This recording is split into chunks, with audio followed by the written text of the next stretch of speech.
Ce visage avait disparu des écrans. Il est aujourd'hui de retour aux côtés de Georges-Louis Boucher. Sophie Wilmès revient pour faire campagne. Nous sommes à la veille ou déjà engagés dans une pré-campagne électorale et dans une campagne électorale qui sera fondamentale. Alors vous me direz quelles sont les campagnes qui ne le sont pas, quelles sont les élections qui ne le sont pas.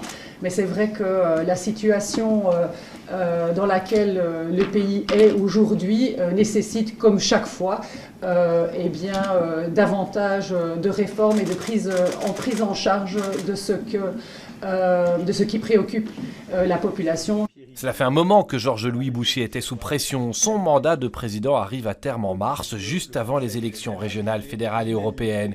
Il est finalement prolongé d'1 an. Aujourd'hui, il y a un nouveau dispositif qui doit se mettre en place parce que la vie des gouvernements va quand même ralentir, qu'on le veuille ou non, et le moment de la campagne sera un moment très spécifique où chacune et chacun doit trouver sa meilleure place dans l'intérêt du groupe et de l'équipe. Ancienne première ministre au plus fort de la crise Covid, première femme à avoir exercé la fonction et toujours très populaire dans les sondages, Sophie Wilmès indique que malgré sa discrétion et la maladie de son mari qui l'a amenée à se mettre en retrait, elle n'abandonne pas la politique. Son rôle, celui d'une figure de proue des libéraux. L'intérêt et l'important pour le mouvement réformateur, c'est de se mettre en ordre de marche, de travailler à nos fondamentaux, de continuer à les expliquer en équipe, ce qui pourra être fait. Malgré plusieurs appels du pied, Sophie Wilmès prévient cadres et militants de sa formation. Non, elle ne veut pas devenir présidente.